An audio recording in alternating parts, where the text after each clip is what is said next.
2021 proved to us that cars are really, really expensive, and they're only getting more expensive thanks to chip supply issues and other supply chain bottlenecks. But with the war raging on in Europe, things are about to get a hell of a lot worse.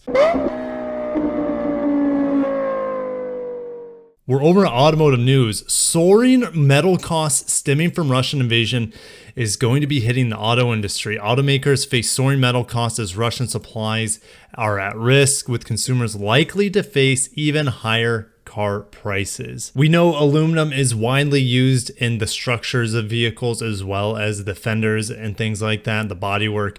There's also palladium, which is a huge element that's used in catalytic converters. And there's also nickel, which you can't make, at least at this point in time, can't make battery electric vehicles without nickel. And in a lot of different ways, you can't make steel without nickel, and it's more expensive than it's ever been, and it's absolutely skyrocketing. Metals have not been the target of Western sanctions yet.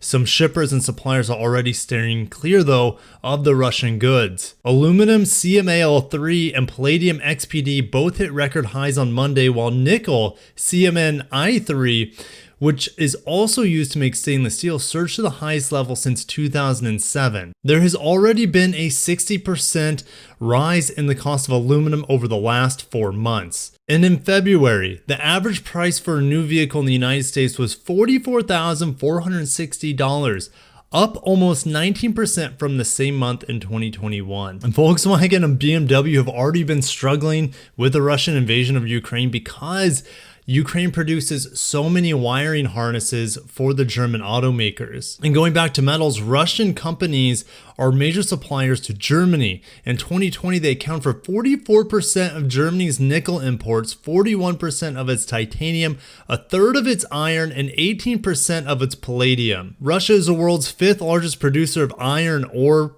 producing over 108 million tons last year in 2021. Germany and steel aluminum supplier Voss Edelstahlhandel, I probably butchered that, but they are no longer going to be bringing in aluminum from Russia, saying even though aluminum is not on the sanctions list, it is used by Russia to get money into the country, and therefore we quit, said CEO Thorsten Studemann. Russia manufactures about 6% of the global output of aluminum. Now, switching elements over to nickel, it is absolutely necessary for battery packs to have nickel, at least with our current technology. Hopefully that can change soon, and maybe this accelerates the development not only for new battery packs, but for new materials that are not so dependent on other parts of the world. But anyways, Russia accounts for 5% of the global nickel production, but it supplies 20% of the world's high-grade nickel. If you enjoyed the update on how the war is affecting the auto industry, make sure to subscribe. Also comment down below, because that'll let me know that you want more of this content. But let's get back into what's going on.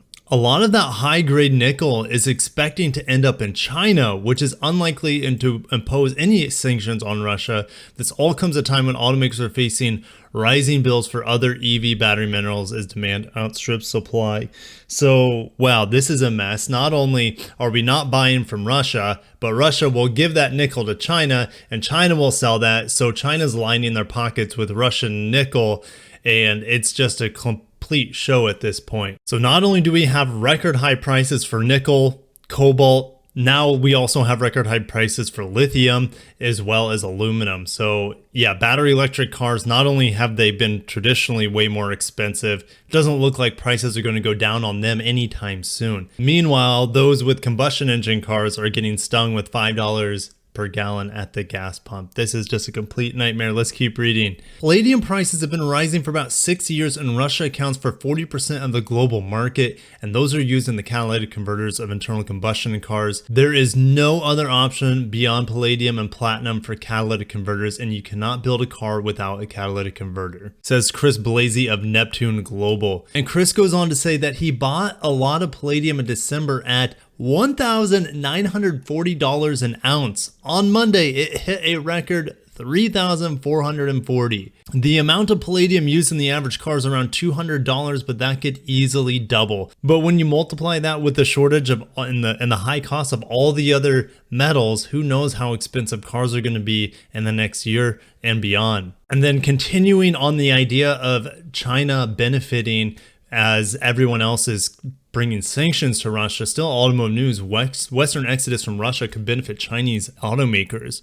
Volkswagen, BMW, Hyundai, and Toyota are among automakers that have halted output at their Russian plants. I believe Nissan has as well, and Mazda too. Porsche and Bentley have stopped exporting to Russia. Chinese automakers operating in Russia have so far been silent on whether they will continue to do business in the country. It looks like Chinese brands are already pretty popular in Russia with Great Wall, Chery, and Geely. So you have this void of Japanese and European cars no longer being produced or imported into Russia. So China is going to see this as an opportunity to get even more wealthy here. However, Geely did tell Automotive News Europe that their Russian operations have basically stopped. Take that for what it's worth. If we look at Chinese exports into Russia, in 2020, it was only 42,000 vehicles. But in 2021, China sent almost 123,000 vehicles into Russia. Great Wall builds vehicles in a Russia plant in the Tula state, close to Moscow. Geely, I don't know what's the most appropriate way to say that. I think it's Geely, but you guys probably know down below. Chery has been in the talks of a local plant to assemble cars in Russia. So that could be put on the fast track now that other automakers could be pulling out. Great Wall's Havel brand was Russia's 12th best-selling brand in 2021 with nearly 40,000 sales.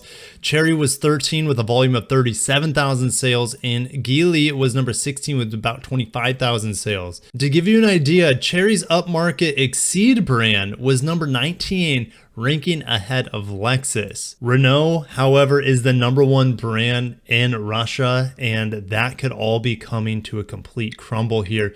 They own Lada and have 24% of the market, at least in this past February.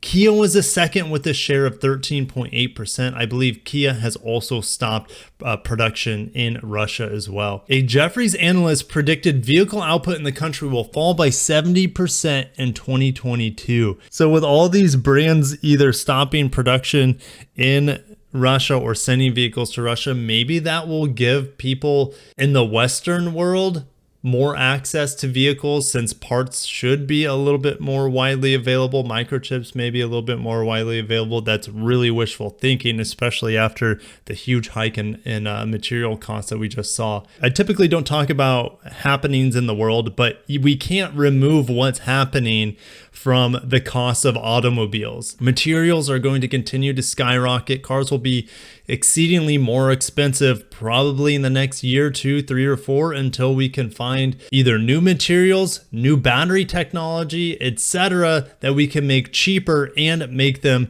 locally. Cars are an all-time high, over $44,000 per transaction price, and inflation's at an all-time high as well as gas prices all-time high. It's just a crummy time to be buying a car, unfortunately. Hopefully you can, if you're in the market for a new car, you can go get one before the high metal costs affect the new car prices. But I've been telling you guys for about a year now, if you can help it, try not to buy a new car, only pay MSRP.